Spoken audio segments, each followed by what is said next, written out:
Hey there, I'm Lee Ullman here with some big news from the National Young Farmers Coalition. We're partnering with Heritage Radio Network on a special season of The Farm Report. It's all about what's happening with the Farm Bill and how it impacts farmers and eaters. I am growing diversified vegetables on land that's been in our family for 150 years. And so with the pandemic, gentrification, property values going up, we had to sell the land and we lost it. Join us as we uncover the untold stories behind this massive piece of legislation that shapes how we grow our food, what we eat, and so much more. The problems we have had, those are things that come from earlier Farm Bill and USDA policy, right? Like Earl Butts, get big or get out. You know, it's my responsibility to know not only what I'm eating, but then like how that all came to be. And realize like, wow, like this piece of legislation, all this money, like it's technically something that I support as a taxpayer. While Congress debates the next Farm Bill, this is not just an invitation to listen. It's a call to action. Be part of the conversation. Subscribe to the Farm Report on Heritage Radio Network, wherever you listen to podcasts. Today's program has been brought to you by GreatBrewers.com, a social media marketing platform dedicated to promoting the world's great brewers and the beers they create. For more information, visit GreatBrewers.com. You're listening to HeritageRadioNetwork.org, a nonprofit member-supported radio station. We're millions strong, with folks tuning in from over 200 countries. We are education. We are entertainment. We are the future of food. May is our membership drive. Become a member and support us while receiving e-newsletters, advanced invites, special discounts, and a membership card. We need your support. Visit our website and click the donate button to become a member today. Thank you for believing in us, and enjoy the show.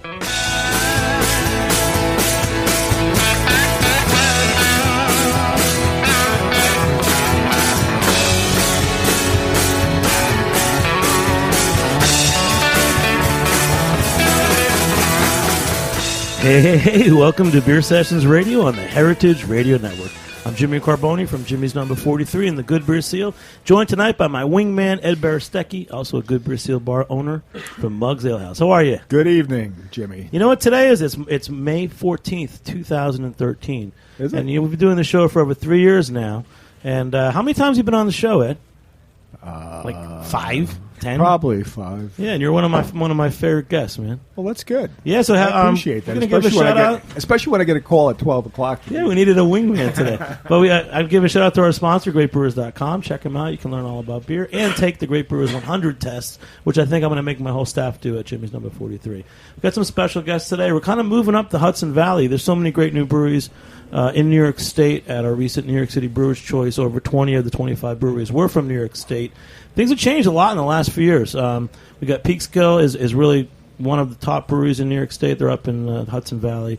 And we have the guys from Newburgh today. We got Chris and Paul. Chris Basso is the brewer, and Paul Halico is the president, and a special guest, Kevin Garry from the fancy restaurant group that he won't even Epicurean name to us. Company. And what are the restaurants you guys have, Kevin? We have 4 restaurants. We have L'Artusi, Dell'Anima, Anfora, and La Picho, 3 of which are in the West Village and 1 in the East Village. La Picho is our newest place. So you guys come off as a consulting company, but you really have like 4 That's of my what you favorite, say. 4 of my favorite restaurants.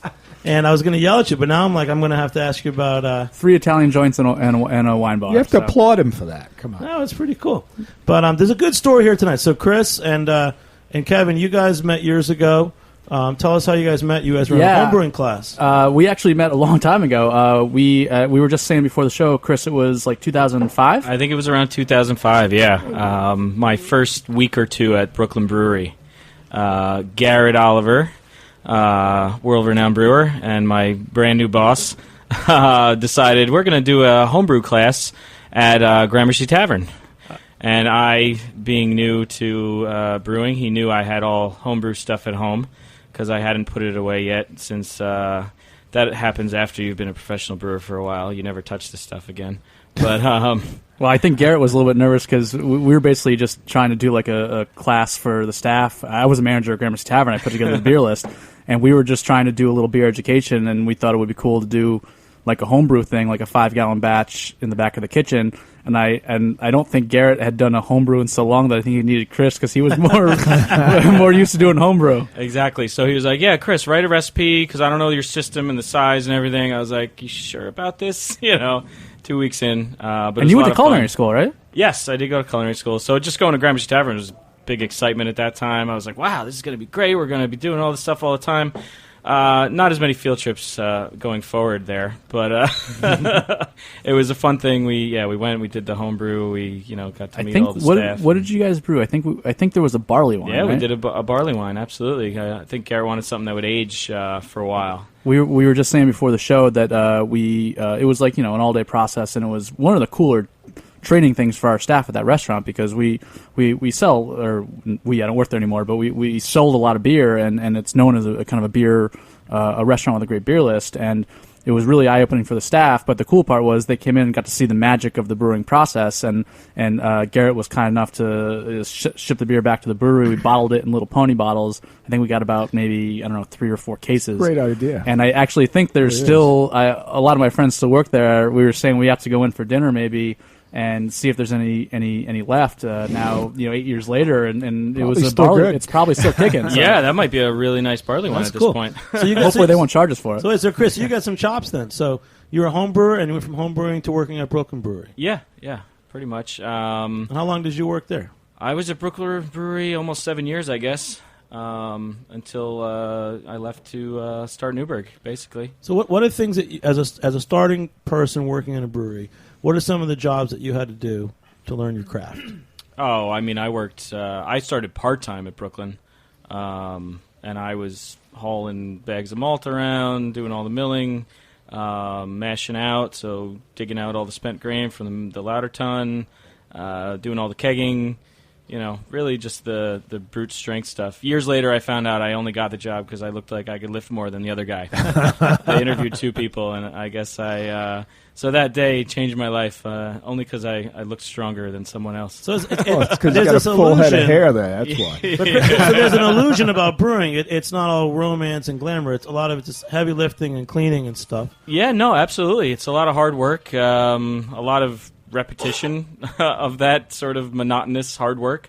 I mean, you got to, it's. I love every moment of it. Having a great product at the end that you see other people enjoying and you can enjoy yourself is really what draws people to it, and the creativity of new beers and things like that. But the day-to-day stuff is a lot of physical, demanding kind of hard work. So what's it like when you get back the kegs that are coming back from bars and distributors? Like, what do you have to do? Is there a machine to clean them? Do you have to hose them out? Yeah, I mean, you hose down the outside. The things you see on kegs coming back is just seafood and broken glass, and some of these bars, you guys know. You got my keg back? They keep them all kinds of places. Yeah, so they have all sorts of stuff on them, and then so you hose them off, and then there's a cleaning machine. That they're all different a little bit. Some are really automated. Some are one we have right now. We're just starting out. It's affordable. It's very manual. So you got to pay a lot of attention to it. But cycle chemicals through it to clean, rinse, and then pressurize with CO2, and it'll be ready to fill with fresh beer. I actually have a question for you because I'm curious how you guys ended up with Phoenix. Where for me, I've been doing this selling craft beer for over 20 years, and Phoenix really has been, I don't want to criticize them, but it's like they've been like behind everything for a while. But you guys, for me, it was impressive that they got you because they needed a little bit of oomph. Yeah. No, I mean, I think that's a big part of it. They really kind of courted us heavily, and they see where the industry's going. They know they have to get into that. Well, I think they've sector. seen it for a long time already, which is incredible to me. But as a local New York, because a lot of New York breweries end up in Manhattan. I mean, they're pretty much Manhattan is the New York State, distributor, and in my eyes. But Phoenix has been like a sleeping dog, and they've really just been sitting there. And to just pick you guys, I was impressed with it. I really was, because I think that it was good for you and it was good for them. I think that probably everybody's starting to figure out that there's craft beer is business, but. Let's just move a little bit on from that. So You guys, I want to get the story of these guys. Come on. We can talk about that later. I mean, for like 5 years, you guys were trying to talk open a about brewery. Phoenix. Get the Phoenix people. So for 5 years, you tried to open a brewery. And tell us this stuff, because this is a good story. Everybody wants to know about opening breweries. You worked in Brooklyn Brewery. You cleaned kegs and lifted malt bags. Used to drink at mugs. Yeah. And then, so how did you figure out that you're going to open a place in Newburgh, and how did that all come together? Well, me and Paul both grew up in Hudson Valley, up in near Newburgh, about 15 minutes away in Washingtonville, small little town. So yeah, once I got into better beer, I kind of always wanted to go back home. I think maybe from the day I started, I always, I think a lot of people, they want their own thing, I loved working at Brooklyn. I loved everything about it. The people, Garrett was great. Everyone, I learned so much. I didn't leave because I didn't love it. It's just, the next step is really being in charge fully, especially of the creative process of the beers. I was basically making Garrett's beers, and I was proud of them, and I loved being a part of it. And we had input here and there. But at the end of the day, it was, his beer. And so I think just that want to have my own beer and be the final say on the creative side was really the real driving force behind it. And Chris, you're also here with Paul, the president of Newburgh. Paul, tell us a little bit how you got involved with Chris and why you opened a brewery. Sure. I mean, if you want to hear about brewing chops, I'm a CPA, and I left J.P. Morgan, so pretty serious. Trained under brewmaster it's a good Jamie. Combination. That's right. Trained under brewmaster Jamie Dimon at J.P. Morgan. No, Chris and I have actually been best friends since we were 12. We went to middle school, high school, college together. Actually, he followed me to college. That's a true story. And I started my career actually working with startup companies in a totally different world in technology and biotech. But I loved the startup environment. I loved the energy, the passion, the enthusiasm of the secretary to the CEO, because everyone knew when they came to work every day, every second of their day counted towards the success of that company. And I always knew that's what I wanted to do eventually. I had no idea it was going to be a brewery, but when Chris was in the throes of doing all the feasibility studies and writing the business plan, and we had dinner just one random night, all of a sudden he said, I'm looking for somebody to do this with me, and I think your skill set could help complement mine. Are you interested? And showed me the business plan. That weekend we went up and checked out the building, and the next day I was like, yeah, I'm in. What year was this? Just 2008. 3 years ago? So you guys 2008, yeah. 3 years old. Yeah, No, I guess no, the not 3 years old. 5 years I old. mean, we just had our 1 year anniversary of having beer. Okay. I guess I feel like the real birth of the company was when we bought our building, and that was January of 2011. Yep. Okay. We didn't start construction until October 2011 after we got all financing in place, and we were brewing by March of 2012. Beer got released in April 2012. Yep. There's a new book out. I'm just starting to figure out really how breweries got started in the era of American craft beer. It's called Audacity of Hops. I think it's coming. It just came out. It was launched at Brooklyn Brewery. It's Tom Acitelli, and I was reading it the other day. And these early pioneers of craft beer, they were literally like getting a space and making their own equipment by hand. And I feel like it's come beyond that, but still, it's kind of the same thing, right? You guys have to start at the ground up, right? Oh, absolutely. I mean, I think the days of cobbling together old dairy equipment are over to some extent, unless you're talking like a nano brewery. But we have a 20-barrel system, so that, our equipment's new and all that. But definitely the hands-on, day-to-day, everything is just like any small business. You have to be there constantly. It's 24 hours a day. You don't get to take time off really. There's always something to do.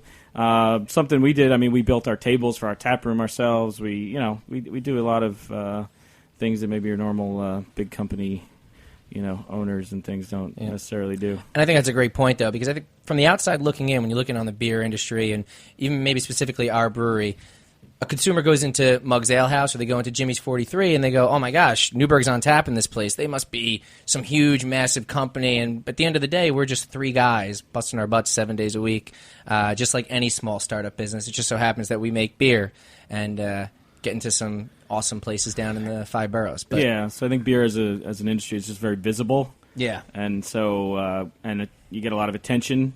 So I think it makes people, you just have to open and you're I think it's the opposite. I think it actually is 2 or 3 guys. Because we're friends with, like, Barry, it was 1 guy, then 2 guys, Yeah, exactly. Well, you guys are insiders, I think. Yeah, I think that if it was more than 3 guys, I wouldn't even want to buy your beer. Yeah.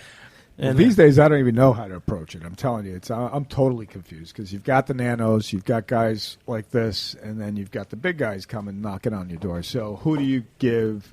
I'm like, if I can meet the guy who's making the beer, I'm more likely to buy the beer than if they're just selling beer. But hold on a second. We're going to take a short break because we got a big show ahead of us. We'll be back in a few minutes here on Beer Sessions Radio.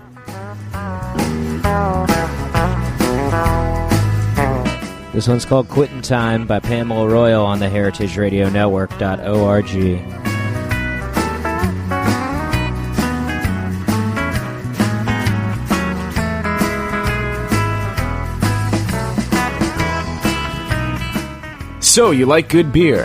Whether you're a craft beer pro or just had your first sip of an IPA, GreatBrewers.com is your #1 beer resource on the internet. GreatBrewers.com bridges the gap between the world's great brewers and the consumers who enjoy their products. With so much information and misinformation out there, GreatBrewers.com focuses on education and leaves no stone unturned. Take the Great Beer Test on their website and browse through an extensive product catalog. Download their mobile Beer Cloud app, which includes a GPS beer finder, a beer sommelier, and descriptions for over 5,000 different brews. What are you waiting for? Back up that passion for craft beer with some solid information and education. Visit greatbrewers.com today.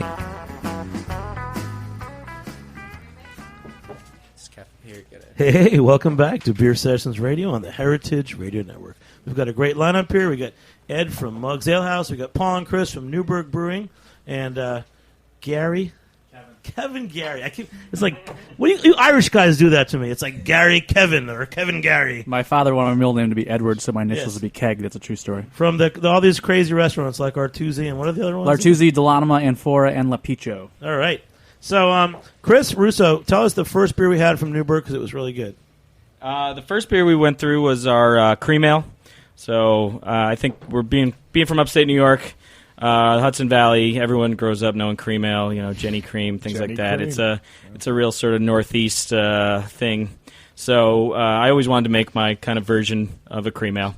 So a real easy drinking beer. Instead of rice and corn to lighten it up, we use flaked oats, flaked barley, some wheat, and little hot bitterness. I have to say I'm not nice a cream ale fan, but that's probably one of the pretty most good cream ales ale, I've ever had. So. Yeah, just easy drinking beer. Our other friends up at Crossroads in Athens, they also make a cream ale too. Yes, Hutch makes a really nice cream ale. Yeah. Yep. And then this next beer was it's like coffee and sour. This is wow. It's a crazy nose to it. Wait, Ed, what color is this beer? This is crazy. I can't tell. It's like light amber. Light amber. Yeah. I think it darkens in the morning. It's a little sour. This is for breakfast. It's like coffee ground. This is great. And sour ale, right? Yeah, it's we call it cafe sour. Coffee acquired from Ethiopia is the cafe part. Basically, I wanted to make an coffee beer. I love Ethiopian coffee, so I partnered with Plowshares Coffee in Rockland County, just south of us, and got some really great Yirgacheffe coffee. But I wanted to make a beer that wasn't a stout, a porter. Those are the normal sort of things you think of when you think coffee beer. I wanted to make a lighter beer.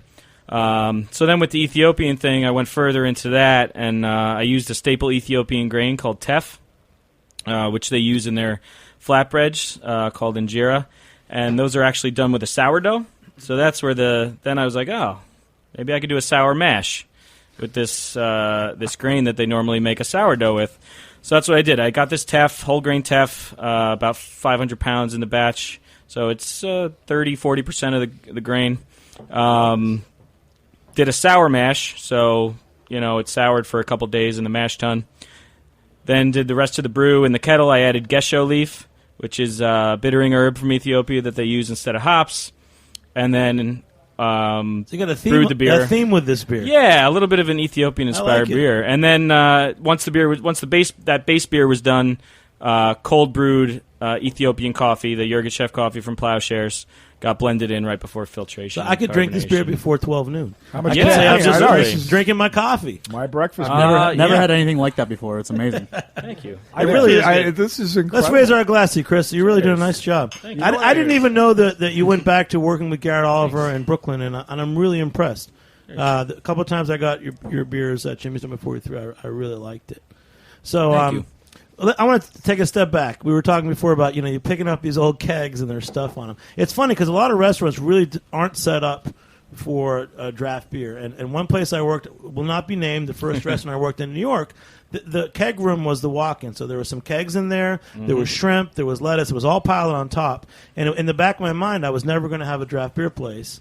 And luckily, the place I found had been built by this crazy guy that built Burp Castle, and it was like there's a whole room with winches and kegs alone. You're showing your age, Jimmy. My age, but I want to ask Kevin because Kevin's working in places like Gramercy Tavern and Lartuzzi. So, like, what are the keg systems set up like in just like restaurants? It really depends. I mean, it all depends on if you're building a restaurant from scratch, if you're buying an existing restaurant. Because when you're starting a new restaurant, the budget is the budget, and the quality of the ovens and the stoves are generally more important because those are your, and how big of a wine cellar you have, because that's, in our restaurants at least, we sell, a lot of good wine. It's, as much as I'm a beer guy, it's nice to sell $300 Barolo as well. So, each of our restaurants is a little bit different. I usually assert my authority as much as I can to kind of champion beer, although technology is helping. One of our restaurants that we took over that was a restaurant previously, where we have the beer, it's always kind of generally the last thing, is a converted freezer.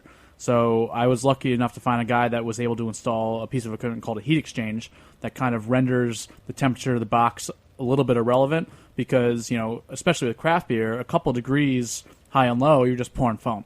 And that's just, as a business guy, and Jimmy, you can attest to this, every time I go to a bar and you see a bartender pull a pint of foam and then dump it, it's $8 down the drain, $8 down the drain, $8 down the drain, and that's not good for anybody, right? Sometimes it's not the beer system, though. True, it's a combination of a lot of factors, and it's educating your staff and your bartenders and your managers about making sure that if you see that, address it and fix it so that you can get good beer and we're not doing Chris any good by pouring. We've had kegs show up that foam up no matter what we tried. Yes, and that happens. Do you ever see on the street where the guys are delivering beer and they literally like pull the keg off the truck and it drops 10 feet and bounces? I've seen them roll down Bedford Avenue. I hope that's not my keg. Because at Jimmy's number 42, we have a red carpet for the keg delivery. There you go. But for you, Ed, okay, so maybe not the restaurants that we know actually put like shrimp and lettuce on top of their kegs in that room. But what about Muggs Alehouse? You have a dedicated keg cooler? I've got two.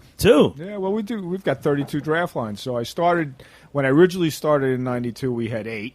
And we escalated to 16 and kept going in increments. And then we felt 32 is the final number. And now, back then it was great. At one point, I think we had the most draft lines in New York, and now the novelty's worn off. So, do you put anything else in that room besides kegs, or no? No. But I do put kegs because I'm a hoarder when it comes to beer, and especially these days where there's so much competition, you have to try to pick and choose and grab beers when they're available. Yeah. I'll stick a couple in the meat cooler, but they're never in the vegetable cooler. Yeah. I mean, it's every time I go to a bar, and you go to bars that have crazy draft lines, and I'm just like, can I go in the basement? Like, I'm fascinated by how, because you're right, like sometimes stuff's available and you want to get it because you want to put it on tap, and where do you put it? In New York City, that's a dilemma that you have to address. It becomes tough. So, Ed, when you do like the Split Thy Skull Festival and you're stockpiling certain kegs, I mean, do you have to put those in? I try to. I'm not the most organized, but I find spots for everything.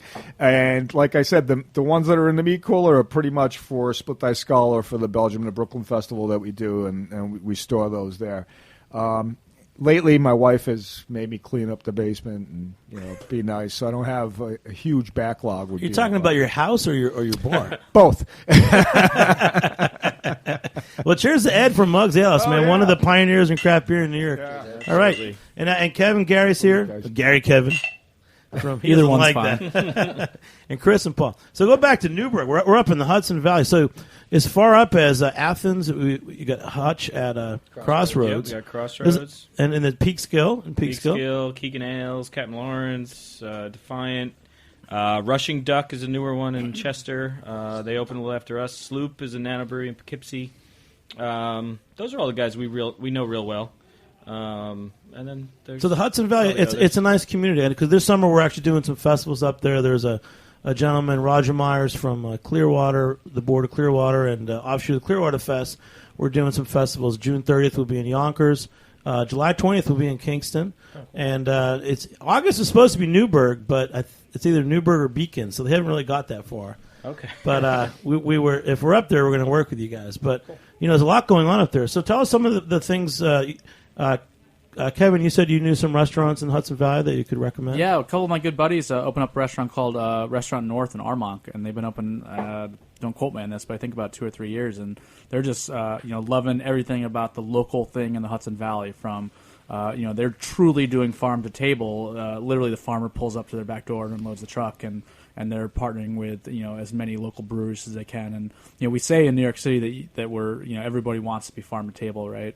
Not just with the food, but with the, the wineries and the breweries. And it's the right thing to do, and I think we all really want to. But you really can do it in the Hudson Valley because that's where it all is. That's where, and there's some great breweries. It's so nice to see that Chris and others are doing, I love Captain Lawrence as well, great things up in the Hudson Valley because, it's great to talk about it, but it's really nice to actually do it. Yeah, I mean, just for us in general at Newburgh, we have a taproom kitchen, and we do exactly that. Farmer delivers directly to us every week. I get half a pig in every week. We make sausage. We make bacon, pork rinds. We do our own charcuterie stuff. We do everything from scratch and as local as possible.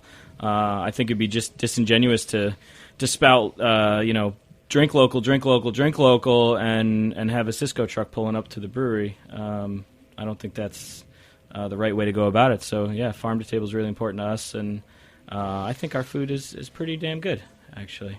Well, you went to culinary school, right? Yeah, so it's nice to have that outlet again. I kind of had to get out of it for a while to work at Brooklyn. We obviously had a great food focus there in Brooklyn. With Garrett and all, and so we did a lot of great food stuff. But having the kitchen has really been a lot of fun. And so, do you have any time to actually cook, or are you just brewing? If the guys just need a vacation or something, I work the line. It goes back to that new business. I thought you only had 3 guys He's working. Still young. Yeah, well, we get part-time people for the taproom kitchen. We have Friday, Saturday, Sunday we're open. So. We're gonna come up. I'm actually going to Newburgh tomorrow, which is so crazy. Oh, really? This Hudson Rising thing. There's a meeting at something, and I'm going to be in Newburgh tomorrow. Isn't that crazy? There you go. I know. Come visit us. Is this coincidence or what? Yeah. Come on. So, Kevin, let's go back to you. Kevin, you're a restaurant guy long term. Tell us how you got started and where you're from. I'm from Albany, so I'm from upstate. So I have it's in my interest to make sure that the Hudson Valley and upstate New York does well. My entire family is still in upstate New York. And, my uncle owns 3 restaurants, 2 in Albany, 1 in Lake Placid. Grabbed me when I was 14 years old and said I needed a dishwasher. And I was happy to do it. Probably the best job I ever had. And dishwashing is an awesome job. Dishwashing. That was my first job, too, at 14. Dishwashing and bar backing, if I could support my family doing those, I would do it the rest of my life. Cheers to that. Well, it's like offensive linemen in football and, bar backs and dishwashing. I'm short, so I'm going to say fullback. The people that make everything run that are underappreciated and behind the scenes. And you don't have to talk to anybody. Yeah, I can't open up the restaurants every day if the dishwasher doesn't show up. No. It's and I, all my life worked, cooked at my uncle's restaurants upstate. Went to college in Boston at BC, and waited tables for beer money, and have always tried to get away from the industry a little bit. I have a degree in marketing, and figured my mom wants me to wear a suit at some point, and was always trying to get away from it, and then it kept sucking me back in. When I moved to New York, I couldn't pay my rent 1 month because I spent all my money drinking beer, and landed at Gramercy Tavern, and it turned into a career for me. Realized that you have to do what you enjoy in life and hopefully what you're good at, and it was the place that solidified for me that the restaurant and hospitality industry can be a career and is a legitimate career, and I just fell in love with it, and I've had a blast ever since, and it's what I'm doing, and it's I've been lucky enough to meet some great people and just many of us have had that epiphany moment when we realized that it wasn't just for not too long ago restaurants were kind of like considered not a career, and it's great to hear you say that. But so one thing you were at Gramercy Tavern, and you put together one of the first vintage beer lists in the city. Yeah, we at one point the general manager and managing partner there, a gentleman by the name of Kevin Mahan, who's been my mentor and just a fantastic guy. You should have him on the podcast. Actually, he's a big beer guy. He kind of challenged me one time with let's do something different. The ethos of Gramercy was always let's do what we're doing really well, and let's be the pioneers on the next thing. And he had a couple of vintage beers kind of kicking around the cellar, and we cracked them one day, and they're really good. And I was like, this is kind of interesting, aging beer. It's something that you usually hear born on date. I'm a big vintage guy, so yeah, you don't have to profess it to me. Yeah, and I'll tell you this: we're gonna first between you, Ed, and also our buddy Sam Barbier at Waterfront Alehouse. You guys have been in a long time. You have some great vintage cellar selections. But first, let's take a short break. Again, we'll be back in a few minutes on Beer Sessions Radio.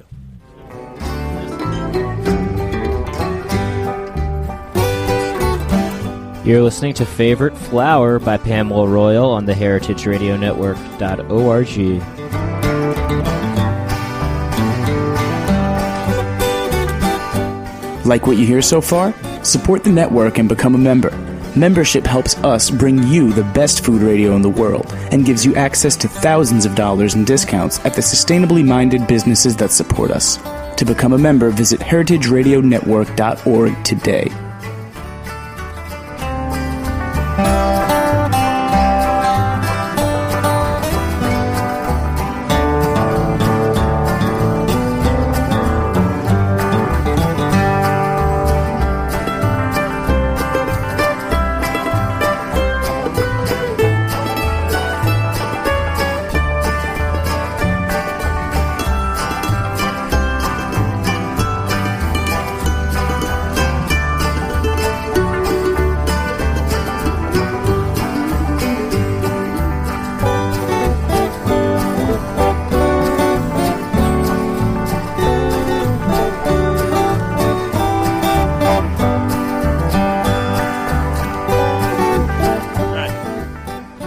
Hey, welcome back to Beer Sessions Radio on the Heritage Radio Network. Hey, we're Burgers in Brooklyn. We love it out here. It's more than pizza. We're going to chow after this.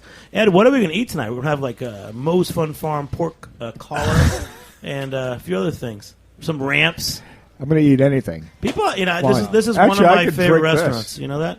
And I think that's the only reason I do the show. To get to come out here and hang out with you guys afterwards, Chris and Paul and Kevin and Ed. It's a great We're restaurant. We're going to sit down and have a really great dinner and finish drinking our beers. So, Chris, what was the next beer you just poured? Because we have like 4 more beers to drink. Yeah.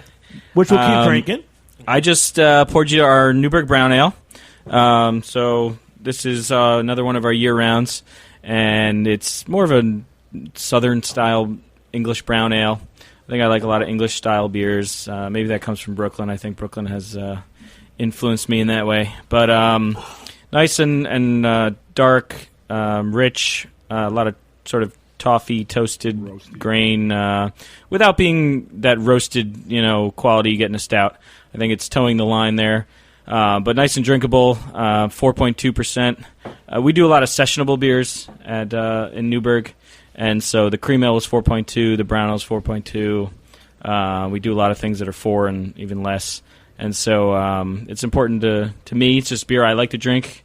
I like, flavor. And so there's no reason a 4% beer can't be full flavored. And I think the brown ale is a really great example of that. So. Take care of us old guys. What do you think? What do you think of it, Ed? What does it remind you? I really like this. We just had this up at Muggs, and it in the environment now, we have to rotate beers, which I used to hate doing and I may even go back to doing what I used to do, where I didn't really rotate as much because there's so many. Well, you've got a very close. You've got half your lines are always changing. The other half you always have Anchor Liberty for 20 years. We've had Liberty, yeah. We're probably one of the oldest Anchor Liberty accounts steady. I don't think we've taken it off from day one, and Sierra Nevada Pale Ale too that just come to mind. That, of course, then the Brooklyn beers. But all of them have been with us for 20 years. You have to read Tom Acitelli's Audacity of Hops book. No. Talks about how they came up with Cascade Hops and Anchor Liberty was the first beer to do it. But, Chris, so when you were at Brooklyn, tell us a couple of the favorite beers that you worked on. Because I love Brooklyn beers. Oh, the favorite beers over the years. Just the brown ale made me think about the Dark Matter, which was the Brooklyn brown ale aged in bourbon barrels. That was a really great beer. And that was the original version of it. People really in the know around here There was an original version that was given out as gifts, basically. We just made, I think we had 1 or 2 barrels left over from the original bottling of Black Ops. And we looked around the brewery and said, what else do we have? We're not going to leave these barrels empty. So we had brown ale in the tank, and we threw that in, and that was the original Dark Matter. We later did it as a Brewmaster Reserve, and it was a little bit stronger and a slightly different recipe. But the original one was one of my favorites. But the Brewmaster Reserve version was also nice. Honestly, the local series is really great. Doing all that bottle conditioning stuff was really cool. That's part of why I got my full-time job, too, so I love those beers. We were so busy that they needed me full-time. You were making those at the original Brooklyn Brewery in Williamsburg before they expanded. Absolutely, yeah. All the local, anything actually, bottle condition is still coming out of Brooklyn. None of that's done anywhere else. Sriracha Ace, great beer when we did that. Still around now. It's and it's year round, and there's a reason for it. It was just a beer everyone loved, and we actually did an unfiltered Helles one time. Really? One of the few lagers we ever did over the. Awesome. I remember that beer. Yep, one of the few lagers we ever did. It was called Keller Helles, Newburgh or Brooklyn Keller Helles, and it was just a Keller beer lager, unfiltered, and it was just so fresh and good, and I think it really made me respect lagers a bit more, and it was one of my favorites. And Ed, you just did Brooklyn just made a special beer for your anniversary, right? Yeah, I've been trying to convince them to give me a second batch. What was the name of the beer? It's called Blood Brothers. It was a red IPA that we came up with.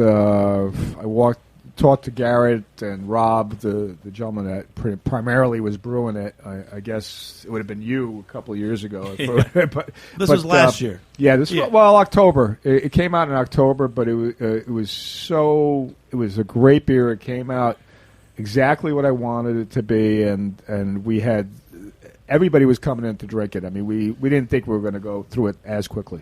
No, that was great. Now, let's talk about the vintage beer. So Kevin and Garry.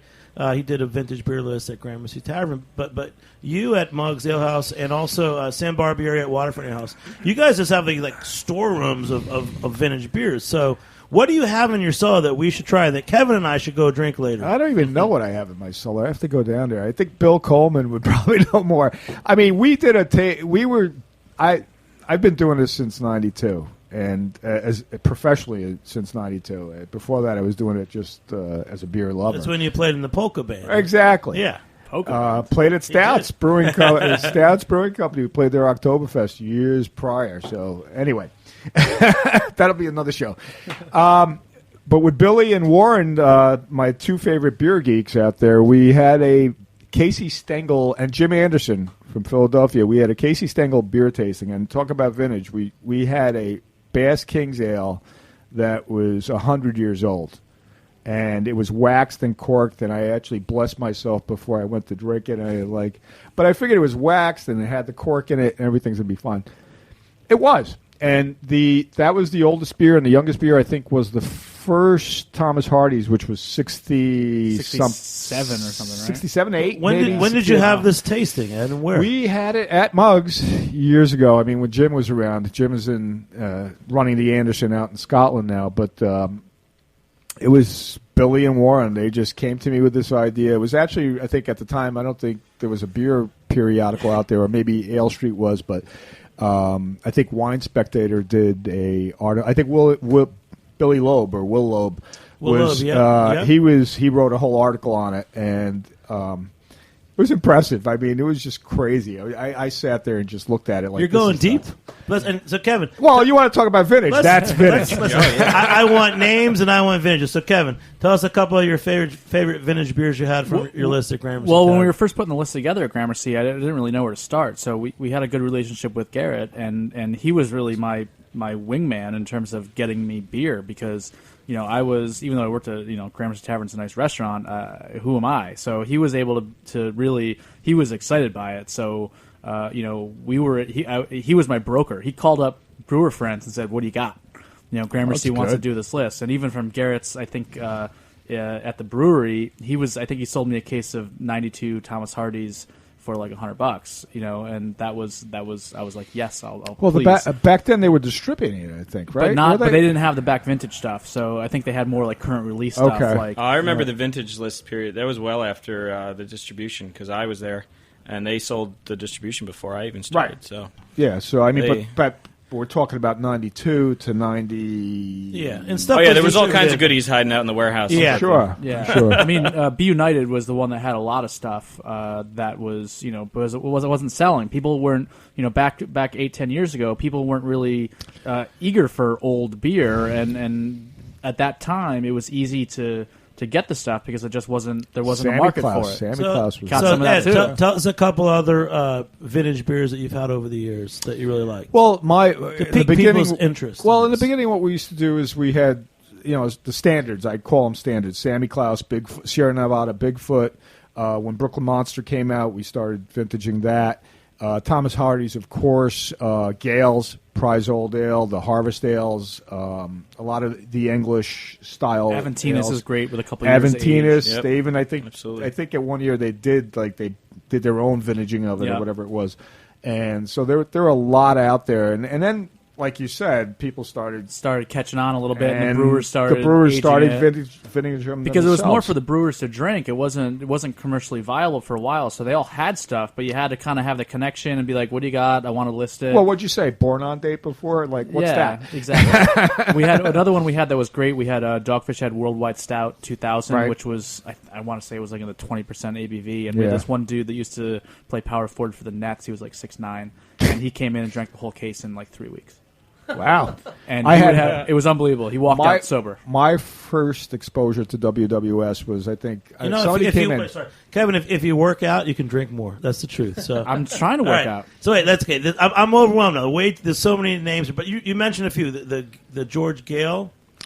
Gale's Prize Old Ale. I love Gale's. You Gale's know, was Sierra phenomenal. Nevada. So there's a starting point for people where if you're looking at vintage beers, there's definitely some that have a track record because that's kind of important. Yeah. Because we got a lot of beers. Like one time, the Brooklyn and Schneider collaboration, the Schneider Hopfenweiss. Yep. That the importer B United happened to have a backlog of kegs from the year before, and it was a mistake that they still had them, but it actually had softened beautifully. And comparing that to the new vintage, I actually preferred that after it sat for a year. So I do think a lot of beers I get, sometimes I'll get, in particular, like holiday ales, which are usually stronger beers. I will hold them, and you see that there's a tradition now of people doing Christmas in July, but sometimes I'll hold a beer until the next November. What's the oldest beer in your cellar? Now they're all gone, but when I opened Jimmy's Number 43, the original owner who had founded Burp Castle Jerry, yeah. went nuts, and he had old crustacean barley wines and the last vintage of Sammy Klaus. And I think when we opened, we actually had in 2005 a vintage list of over 10 beers. And we didn't know what we were doing, but they moved really fast. Well, it's interesting because it I still doesn't have, I just think- old doesn't mean better. It was because like wine, it's a direct correlation to that. The older it gets, the more it evolves and theoretically better. But beer, it kind of goes through like up and downs. Like there can be like black periods where it's like it's not drinking, Well- and then it comes back a little bit. It's really weird. Yeah, I mean, and then storage issues and Of things course, like that, yeah. and bottling issues too, and there's it's a lot of like things. wine too. You go to certain wine stores, an unnamed wine store that used to be over a Subway, and their cellar was basically right above the Subway heat. You were told to never buy anything that And the wasn't vibration, there. right? Yeah, but Chris, last thing, Chris Russo, you're a brewer, you're doing a great job up in Newburgh. Would you ever make a vintage beer, and what type of beer would that be? I don't know that you go out making a vintage beer, but I think you make a beer that can be, aged. And we're actually just started a barrel program. And back to the Gales a little bit, I was saying how much I love it. I'm trying to actually do more of sort of British stock ale type barrel aging things. So still with Brettanomyces and some bugs, but more in the British tradition. So I have a vatted porter type thing in the barrels already. I'm going to be doing a big barley wine. Things like that. I think everyone's doing the Belgian stuff. But I think it's incredible how Brett has actually come into the forefront. Like in the last year or two, it's like everybody's doing Brett now. I mean, locally, Kelso did a Brett IPA that I fell in love with, and we were pouring it presently also. But it's incredible how that actually is current and it took a while, but it's there. And because you mentioned it, sorry. Yeah, no, absolutely. Brett can be a beautiful primary fermentation as well. And I'm sure that's what Kelsa did with that beer. And our Berliner, I call it a Berliner Weiss sort of thing, but it's probably going to have a large amount of rye in it instead of wheat. But that's going to be primary fermented with Brettanomyces. I think that's going to be a real nice beer. And yeah, the Brett in the barrels is sort of. There was always Brett in barrels, when they were aging their beers for any length of time before sanitation was what it was. And so, I think I'm going to make those beers purposefully, but then I think our Imperial Stout will age nicely. We've done a strong Belgian beer. We've done some other strong things, even though we love session beers in Newburgh. I would never pigeonhole myself and say we're just a session beer brewery. Right. There's so many great styles, and I want to brew them all. Chris, so. get us one more beer before we close out, okay? So I'm going to announce some of the events coming up. First of all, it's American Craft Beer Week. A lot of people are talking about it, but we'll join in too. It's May 13th and 19th. Find out how and where to celebrate at craftbeer.com. But the real thing that's coming to New York is Savor, our friends from the Brewers Association.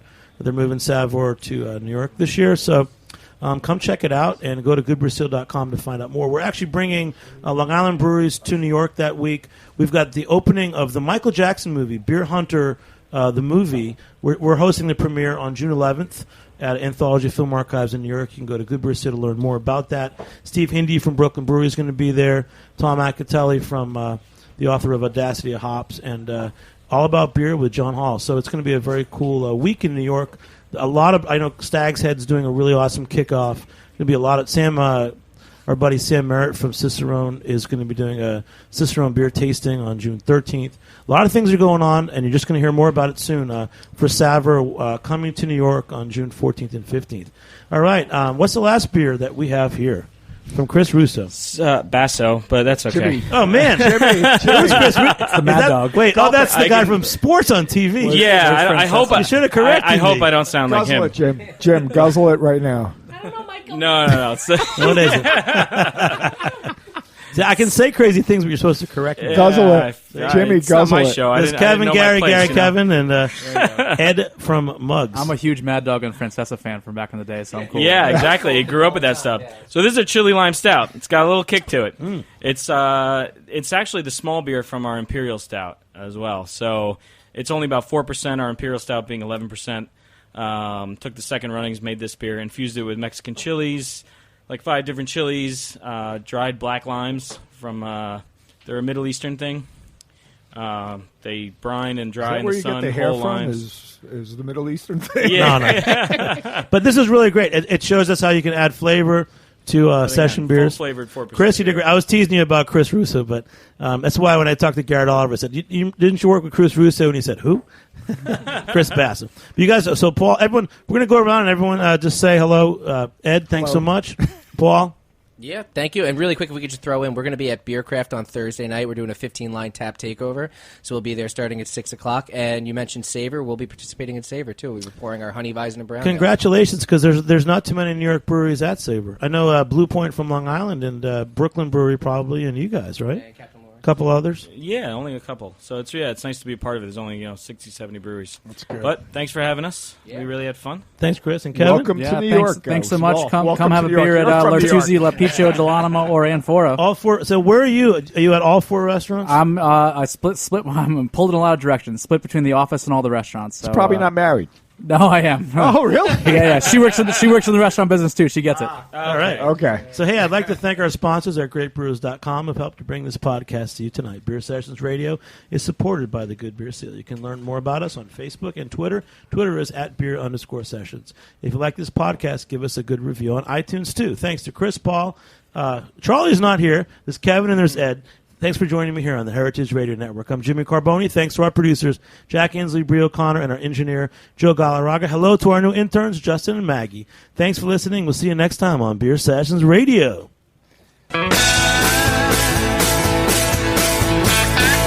Thanks for listening to this program on heritageradionetwork.org. You can find all of our archived programs on our website or as podcasts in the iTunes Store by searching Heritage Radio Network. You can like us on Facebook and follow us on Twitter @heritage_radio. You can email us questions at any time at info@heritageradionetwork.org. Heritage Radio Network is a non-profit organization. To donate and become a member, visit our website today. Thanks for listening.